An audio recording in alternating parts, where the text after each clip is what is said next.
Good morning, everybody.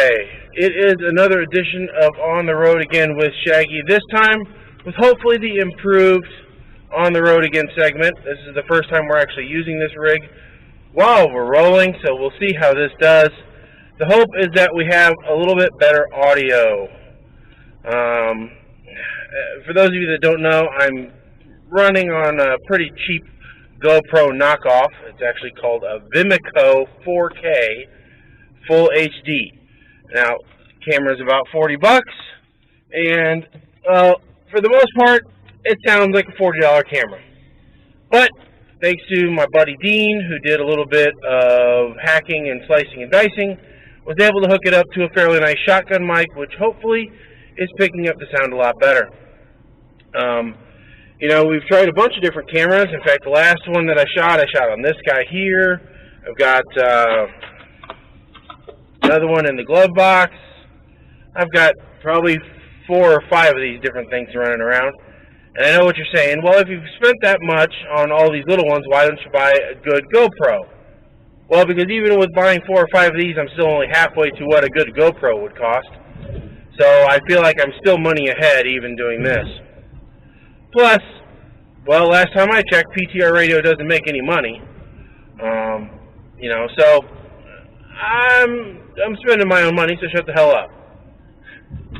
This morning we are on the way to a daycare I take care of. They're having an issue with one of the cameras that I put in. Seems like a recurring problem for them. Not that it's my cameras, but there's always something with this group. Which is fine, because it means money in my pocket, whatever. But you want to really test something, put it in front of a bunch of kids. I'm just saying. They emit an aura that automatically breaks things. Be it your own kids, other people's kids, classrooms full of kids, whatever it is. That's what they tend to do. I'm also still getting over a cold, so my apologies for the audio on the last full show PTR radio that we did. I listened to it and I could barely stand myself, so I don't know how anybody else did. My voice sounded horrible, and I'm sure I don't sound a whole lot better now, but, hopefully you can muddle through. My hope is to get back into doing the swings of On the Road Again and stay healthy this time. But constantly being surrounded by children, grandchildren, and clients that are sick, sometimes that is very difficult. I mean, when I was younger, I didn't get sick, but maybe once a year. It always seemed to be around Christmas, too. I can remember many Christmas Eves spending it on the couch at my grandmother's house, waiting for Santa Claus with handfuls of tissues, and it was not a great experience, but it was my Christmas. It was my normal Christmas. Spending Christmas with a fever. Who needs a fireplace when you have a fever? And it's just, I don't know. That's what I remember. And so. But now that I'm 40, seems like I get, 5 or 6 colds a year, and they're just getting worse. This getting old crap really sucks. I wish I could stop this, because I am not a huge fan of old at all. I'm not a fan of my kid getting old. I'm not a fan of my wife getting old. I'm not a fan of me getting old. I'm not a fan of old in general. It's just not what I'm big on. And I'm sure a lot of people are in the same boat where they would be happy if they could not be old. But, getting sick, I hate it. This time, I knew I had to go to the doctor when my ear started hurting. Because I tell you what, I can put up with a cough, I can put up with a headache, I can put up with a lot of different things. An earache. Oh. Earache's killer. I can't deal with it. I'd rather stick a blazing hot needle in my ear to fix an earache than live through it. It's the worst thing ever. I don't know how people deal with them. And this is from a person who has migraines on a regular basis and has thought about bringing the drill out and just putting a hole inside of my head. But an earache, God, it's just that constant high-pitched whine, the dull roar, the shearing pain. It's incredible. I hate it. So so that's when I knew I had to go to the doctor, and so I went there last Tuesday, or this recent Tuesday, and hopefully got some medicine, which, God, I hope it takes care of it. Still have a bit of fluid in there, but, hopefully getting better. So by the time that our next regular radio show comes around on the 15th, day after Labor Day, hopefully back to 100% normal. Because this sucks. Makes it difficult to stay up on news and everything else when all you want to do is you have to go to work, and then you want to come home and you want to go to sleep. And that's all you want to do. You just rinse and repeat. One thing to note around our town, at least, I don't know if it's happening around your town, but around our town, they closed all the Denny's. We don't have a Denny's anymore, so I have to make my own moons over my hammy, which sucks because it's never the same. And now, in one of the Denny's, they're getting a spaghetti shop or spaghetti junction or spaghetti saloon. I don't know what it is, what the hell they call it. And I'm not a fan. Not a fan. If you have what I am a fan of in your town, of Fazoli's, you know what I mean. Fazoli's has this unique characteristic, all right? They bake the breadsticks, and then they submerge them in butter. All right? I'm not talking about just dip and really, no, they just drown them. Oh, it's been in butter for 3 minutes. Hey, give it another 2, and then pull them out. That's what Fazoli's does. Fazoli's basically gives you a butter stick, and that's your breadstick. And it's unlimited. It's just like Olive Garden. So I like Fazoli's better for that reason. It's been years since I've had it, but I like them better for that reason. Not that I go to spaghetti places all that often, but I like that. The problem is, last time I went to Fazoli's, 5 minutes later I had to find a bathroom bad. I mean, it was an emergency condition, code red. So I like them, but you got to plan ahead. There's a few places like that around here that you do. There's a Chinese buffet I go to where if I eat anything with mushrooms in it from them for some reason, I got to plan ahead. There's no more additional trips after the buffet if I'm going there. It is buffet and home. That's it. There's no place else to go. That's all. That's the sum total of your trip. If you have to go someplace else, you go there first, then the buffet, then home. And the rule is, bathroom's mine. So maybe somebody else out there is like me. I don't know, but that's the way it works, at least with this place for me. So we've got the show coming up on the 15th. Today, actually this afternoon, I'm going to be volunteering at a honor flight reunion, which if you don't know what that is, there's this thing called the honor flight, and it takes veterans of foreign wars, so that would be your World War II, your Korea, your Vietnam, your Desert Storm, all those kinds of things. And right now they're up to Vietnam. I forgot Korea, they're in there too. And they take them up to Washington, D.C. to see all of the sites. Okay, now by that I mean military sites. So Tomb of the Unknown Soldier, Lincoln Monument, all that, Washington Monument, all that kind of stuff.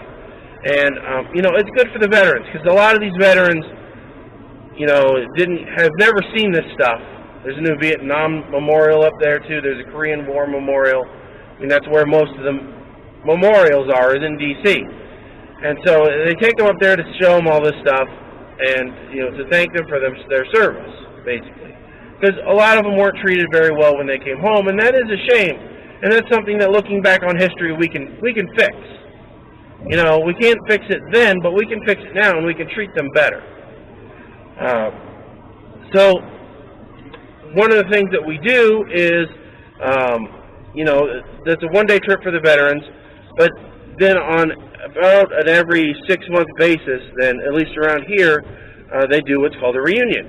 They take everybody that had gone on a flight. Sorry, they send them an invitation to come in. Luckily, it's to my church, but wherever I would volunteer, and they put on a little program for them, and they give them some pie. It's just an opportunity for the guys to get out of the house, because most of them are older gentlemen. Some of them have lost their spouses.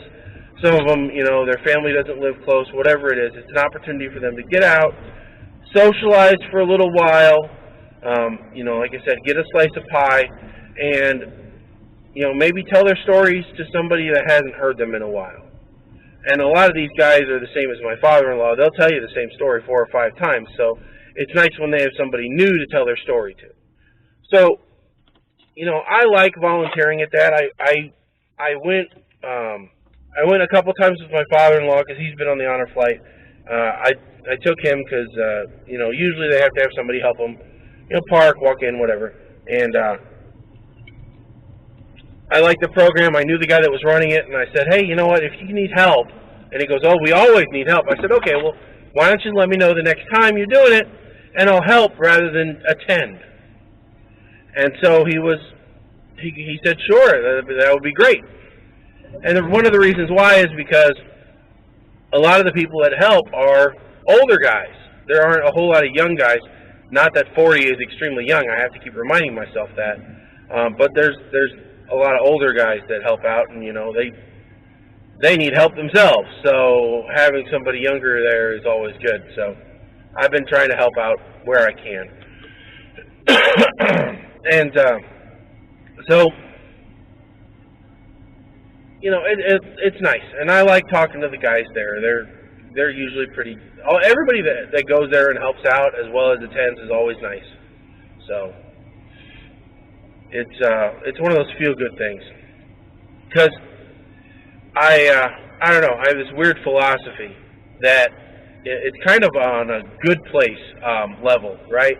If you've ever watched The Good Place, which I hadn't watched it until recently, they say that you know, your rating of where you lie, either in the good place or the bad place, heaven or hell, basically, is determined by a point total. Your good points, the good things you do, versus the bad points. And the goal is to have more good points than bad points. Now they take it a step further in the show, but basically it says you got a ledger, and you need to end up with a positive total by the time the ledger ends, basically. And I mean, nowhere in the Bible does it say that there's a ledger for each person. All right, but I can't get away from this feeling that, you know, at some level you do need to try and make up for all the bad things you've done in your life. Not saying that you ever can totally atone for them, but you need to at least try. And maybe, just maybe, you can earn enough points to get redemption. Not in anybody else's eyes, but maybe in the man upstairs. And so I kind of try to live my life that way a little bit. Not that I'm a horrible person or that I've done a whole lot of things wrong. I have done things wrong. You know, I'm not going to list them off for you. I know what they are. Some of them worse than others. But, you know, I try to then do good things to show that, hey, I'm not a jerk. I'm not a bad guy. You know, I am a nice person deep down, and I do care. So, and I think that if we all lived by that philosophy of, hey, sometimes you do screw up and you do hurt people, but if overall your goal, your you know, balance is in the positive, I think life would be a lot better off. I think we have too many people that go down the road of, well, I'm already in the negative, so there's no redeeming myself. I think that's a bad place to be. You know, to put a little bit of a spin on it. You know, there is a way to pick yourself up and to do better, and, you know, no matter how far down the rabbit hole you go, you know, you can't climb out. It's very hard to dig your way out, but you can start climbing your way out, and usually it's by little things. So, but you got to start on the positive side. So anyway, we're just about to where we're going to be. I think this is good enough for a test. So I hope you enjoyed it. I hope the audio was good. I'll find out when I start editing this. And I will see you on the next trip.